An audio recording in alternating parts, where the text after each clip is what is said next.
Okay, we're going to go ahead and get started. Bob, are you with us? Yes. Can you hear me? We can hear you loud and clear over here. You can go ahead and begin.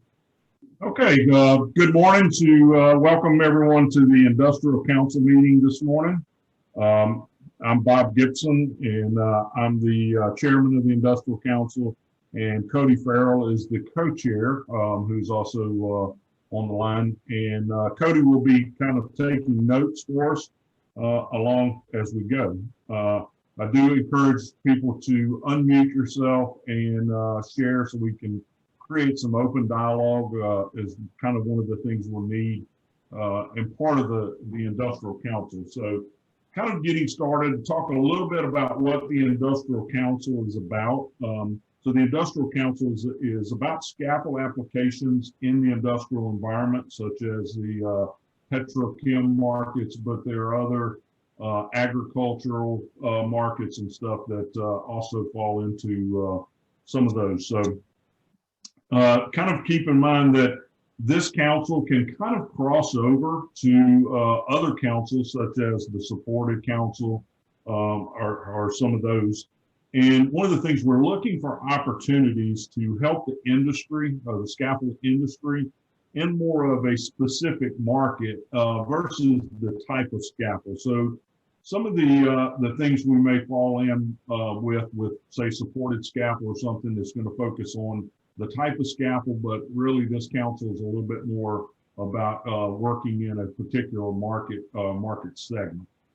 So at kind of the end of this, we'll open it up for some new ideas or new discussion topics that we want to do. So kind of think about those things as we go through and be somewhat prepared to help provide some input or some things you would like to see this council work on, or some direction you'd like to take from there. So with that, I'm going to kind of jump into one of our agenda. So in our agenda, we've talked previously about certain things: scaffold access in industrial environments, swing gates on scaffolds, scaffold inspections in industrial environments, and then we'll close out with any other action items that we can work on, or some direction we would like to see on the council. So again, try to make this as interactive as possible. So, and feel free, if you have some comments or you want some discussion, you should be able to unmute your line and join in. So in some of our last meetings, it was brought up to talk about the scaffold access in the industrial environment. So we talked about it as general practice tips, such as ladders, stair units, drop deck ladders, also a little bit of use of swing gates. So kind of with this, I know from our standpoint at Sunbelt, we've encouraged more stair units on larger scaffolds in industrial environments, but you don't see the drop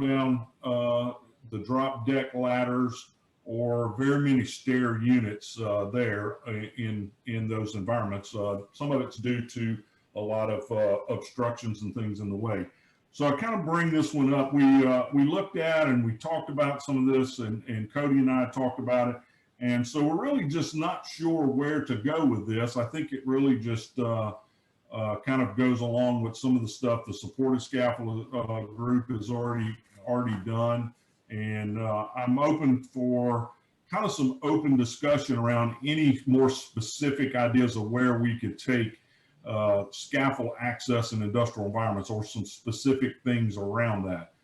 Previously, we had talked about the use of self-retracting lifelines on scaffolds for scaffold ladders, but just really kind of open discussion there. So I'll pause for a few minutes and see if anyone has any comments or suggestions of what we can do around this particular topic.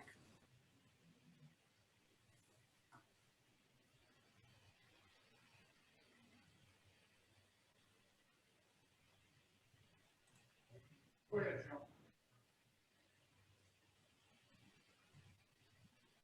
1 second. Okay.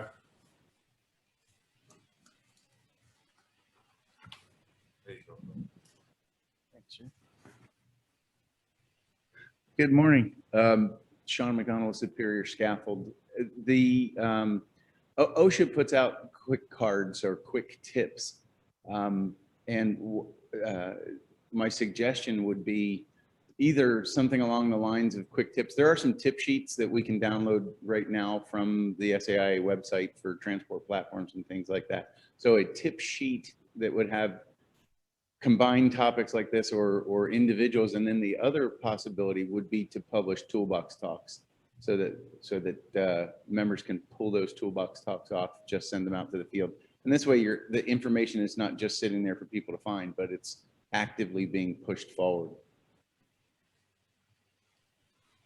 Okay, very good. And I do like the idea of the toolbox talks. I know as a safety professional out there, we're always looking for things to help our folks with talks that they can do and information that they can share with their work crews and stuff. So I do kind of like that idea. Anybody else? You know, Bob, what I'm looking at here is you have a lot of overlapping with the supported council. So it would be great if you spoke out together and worked on a lot of this. Yep, I agree.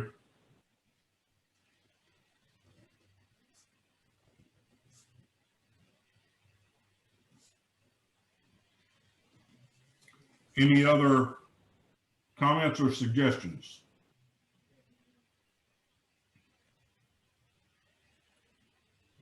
Wendy, I think you might be talking. I think you're on mute.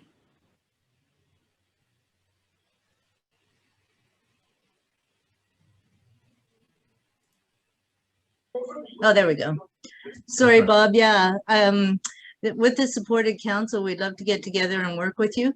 And some of the things that we just tried that you'll find out later today is podcasts, because some of the documentation, people don't want to read a 3-page document anymore, but they're definitely open to podcasts where you just show a short little 8-minute video of the tip sheet and stuff like that.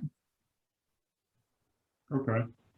Yeah, a suggestion on how that would be distributed, a platform that is it through YouTube or?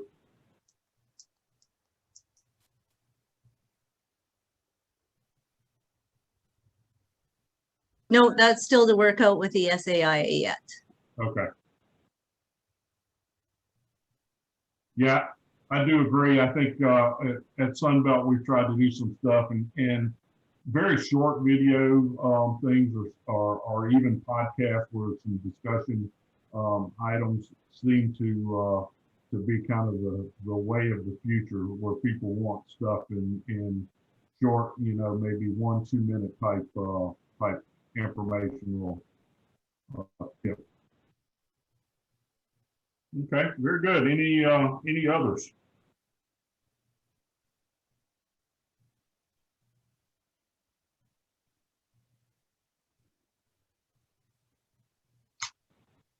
Okay. Again, I offer suggestions, guys. You can reach out to us at a later date as well if you have some ideas or suggestions. Kind of want to move along to talk a little bit more about the use of swing gates, and I thought this may be something that could be a little more beneficial. This is an issue that we've had at Sunbelt, or it's been come up with Scaffold users in relation to swing gates on scaffold. So, and we have some different ones. We have some that have a toe board or kick plate at the bottom, and we have some that don't. And kind of getting into a debate, should they have those? And in the cases of the ones that may not necessarily have it made into the gate, we put the wooden one or attachable toe board on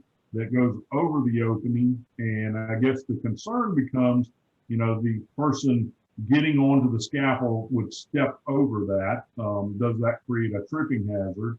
But if it's not there, it also leaves openings for falling objects. So kind of looking at different different things around that. And again, this is open discussion, not necessarily to, to make hard, fast rules yet. But I think it's something that this council can bring up in some discussion and maybe see where this leads us. So any comments or suggestions around that?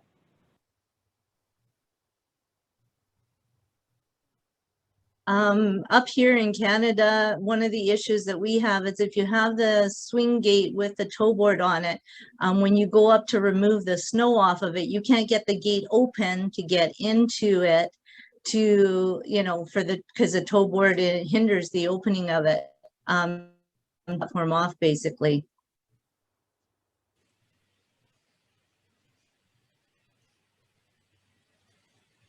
Okay, any others run across issues with around tow boards and swing gates? Hold on.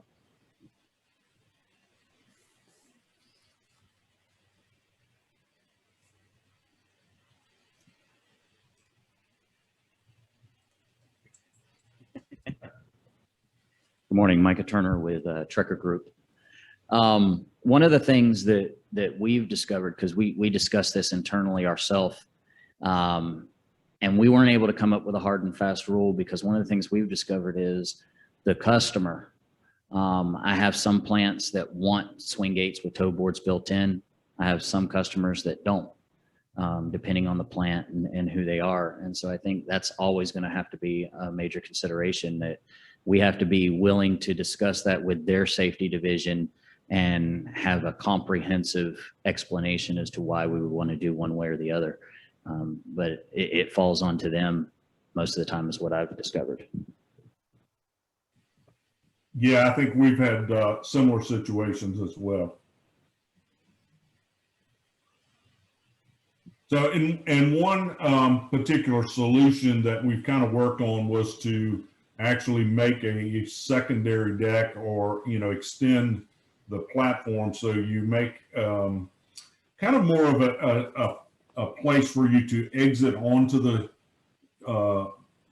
onto a deck with the swing gate, and then that may not have the tow boards, and then you would go into the actual work platform. So kind of makes the scaffold bigger, and again, someone's not having a per se tripping hazard as they exit off the ladder. But again, as we know in the industry, in cases where you don't use swing gates, you're exiting a ladder, through or over a handrail. So there are obstacles there that we have to contend with. So again, just looking for any other suggestions or ideas that folks may have had out there, and some things that maybe we can work on.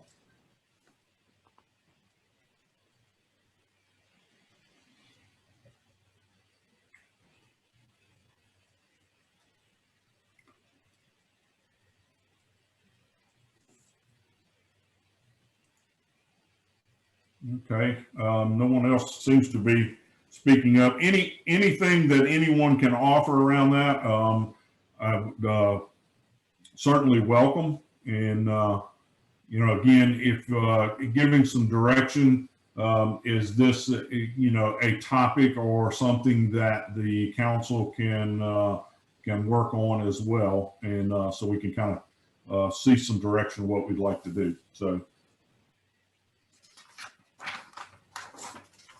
Bob, I'm looking at your retractable there. Do you have that on just a freestanding towel? Yes. You're not concerned about tipping? No, not on some of those. That's kind of an example, but we've actually done some work around that, and we've had some engineering on some of those type things. So not exceeding your 4-to-1 ratios, some of that kind of stuff, and keeping it close to the to that scaffold. All right, thank you. Yep.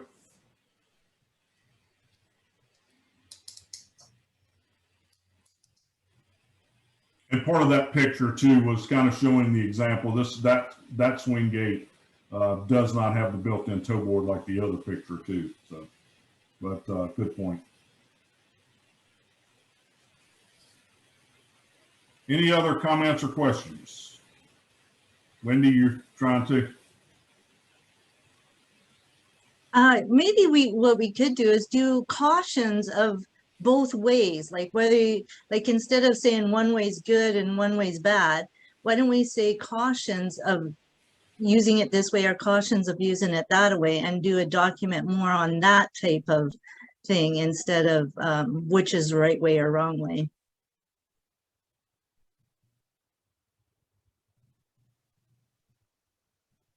Okay, very good. I do like that idea, because I don't know that there's a right way and a wrong way in there, but I think it certainly brings up, there are hazards or exposures that folks can have in each of those type things, and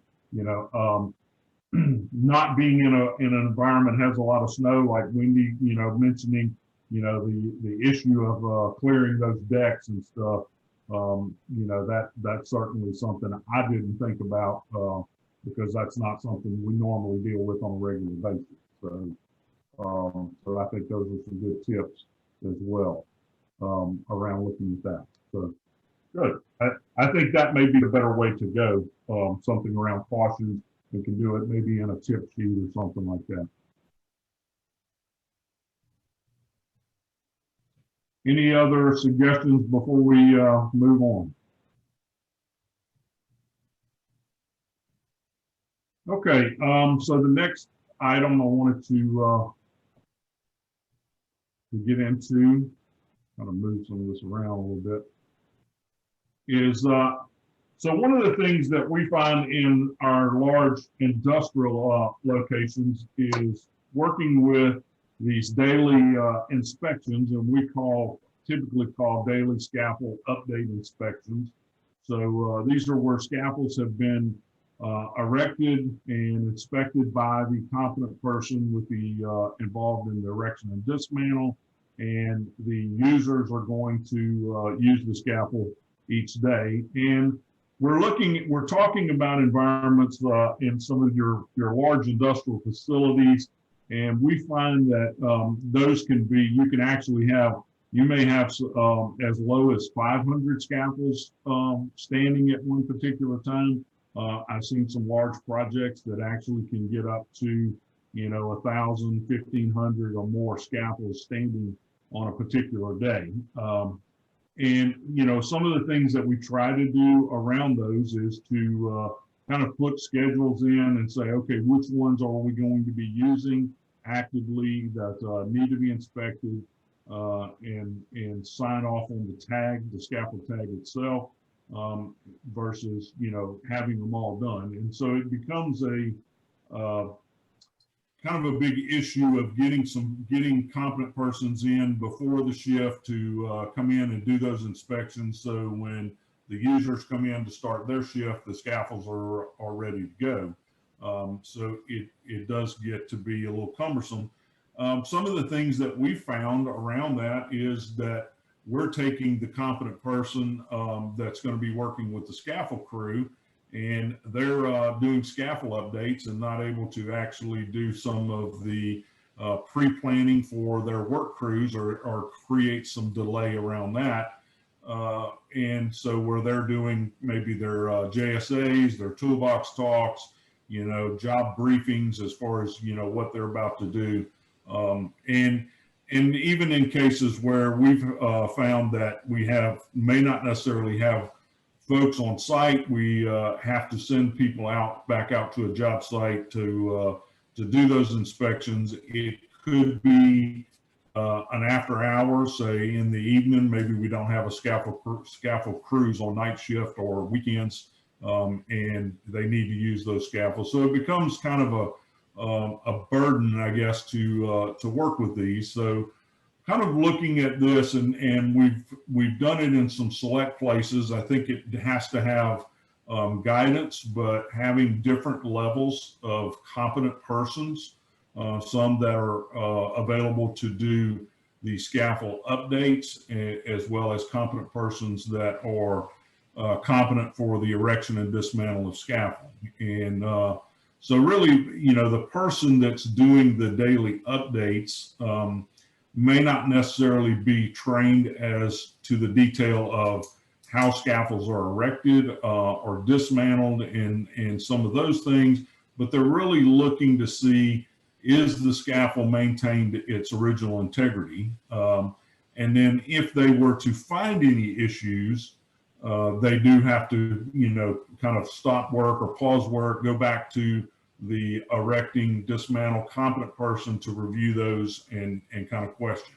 And so these are some areas, you know, looking to say, hey, do we create some guidance around that? Of course, the person for competent person inspection would need to go through some training, you know, to be able to do those things, but not necessarily to the level that the erection or dismantle competent person would, or necessarily have the experience. And I think really a lot of times the experience side of it is probably the bigger one. Even though persons have been through scaffold training, that doesn't necessarily make them all competent just through a training course, but combination of the experience and training and all that comes with that.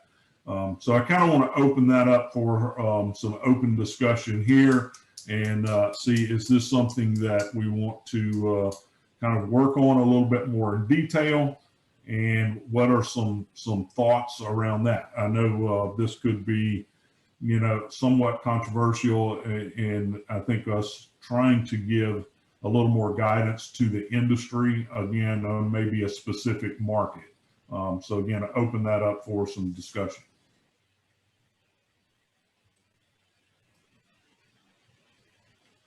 Okay, 1 second, Bob. Okay.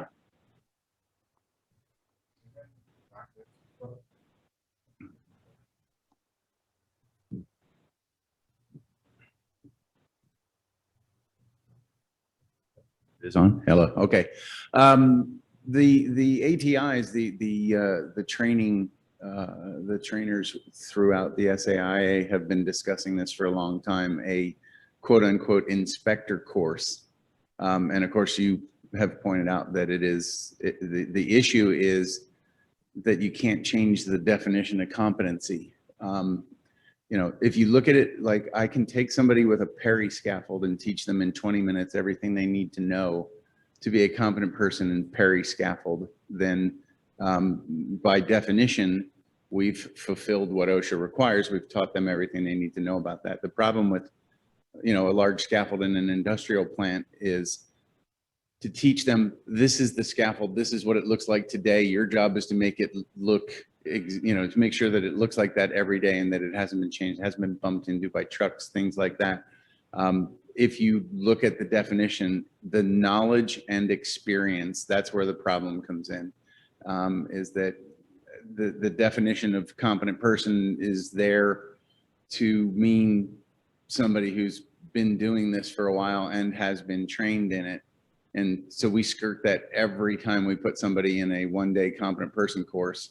Obviously we have an out, the employer is the one designating the competent person.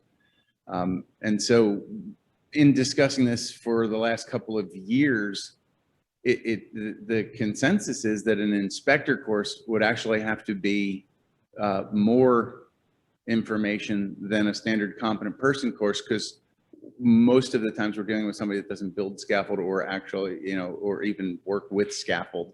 And so more information would have to be given to those persons, but an inspector course is a possibility.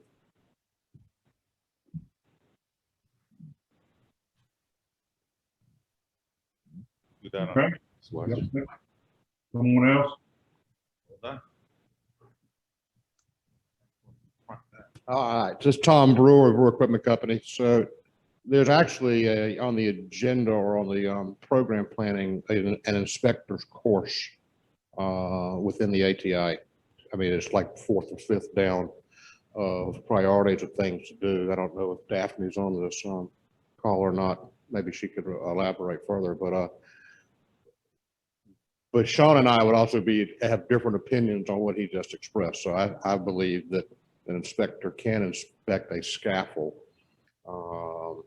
and not have to be competent and meet all the responsibilities of a competent person to erect or dismantle the scaffolding or guide the erection and dismantle the scaffolding. To me, they're two different things. Yeah. Yes, we are currently working on a scaffold inspector course. Thank you, Duffy. Wendy? I find it interesting that you say different levels of competent person. I don't think OSHA defines it as different levels or anything like that, but maybe we could go to them and tell them what their different levels should be. So in the preamble to the OSHA standard that came out in 96, 97, they did talk about that, the different levels, and they did recognize there can be different levels of competency. And kind of going a little bit with what Tom said, you know, we find in the industrial environments that we're working in, you may find a majority of your scaffolds could be, say, a 5 foot by 7 foot, 27 foot tall, you know, scaffold. So definitely the more complex scaffolds would require someone to be, you know, a higher level or may, you know, need to be more aware. But we find that in our industrial environments, we're working, you know, where we may have, you know, just numerous scaffolds that are very simple type scaffolds that can easily be inspected. So again, you know, I think providing some guidance around that. I do know I worked with a large company in the past, it was Chevron, where we did some things similar. Now there had to be some specific rules or you know, guidance for that to say, okay, what can these guys look at or inspect? And then if it goes beyond that, they need to call in someone that's more knowledgeable. Again, just, you know, tossing ideas out here to see what goes. So again, any other comments or? Yeah, this is John Royer with Action Scaffold. I actually did some research on this when we were looking at the inspector program. And actually OSHA did put out a letter of interpretation clear back in 1999. And what Sean was kind of talking about, I'll just build on it. But you know, OSHA says that according to the preamble, they define the role of the competent person, what the competent person needs to do. And the summary of their letter of interpretation said that basically, as a practical matter, it means that if someone's going to just be charged with inspecting scaffolds, they need at least the same training as the competent person, plus any additional training that leads into their duties to fulfill as an inspector. So I think if we're still looking at pursuing writing a trainer course for inspecting scaffolds, I think there should be a hand extended to OSHA and possibly even MSHA to say, hey, look, this is what we're looking at doing. This is why, just to make sure we don't contradict or, you know, we come up and spend all this time and resource into developing something just to have the regulatory agencies come back and say, well, no, we've already ruled on that. Okay, great, John. Thanks. That'll be something that we can look into. And I agree. I think, you know, as we do some of this, we don't want to create something that's kind of against what OSHA were or to bring more, you know, problems there. So, Wendy, anything from the Canada side around some of that? No? Okay.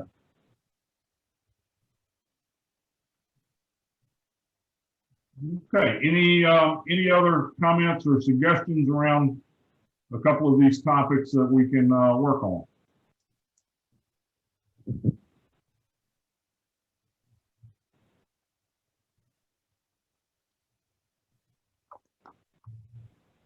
All right. So kind of moving to closing out, and really do want to thank everyone for participation. I know last year, committee was a little bit more, or council meetings were a little bit more difficult in committee week, and folks, I think unfortunately may have gotten used to some of the Zoom talks and things there, but so great participation, guys. I really appreciate that. That actually helps move things along with the councils and what we can do there. So I will open it up for any other action items or things that anyone may suggest that the industrial council work on. So, all right, Wendy, 1 second. No, but I want to invite you, you and your council to work with Dave and James and I. We're working on cantilevered scaffolds right now. And especially with the system type scaffolds, I would greatly appreciate your guys' help with that. Okay, yeah. I know that was something that we were looking to start, and the supported scaffold was already doing, and so there was no sense in duplicating effort, but I think we can certainly do some combined stuff. So Cody and I can join in with you guys on that. Any other suggestions?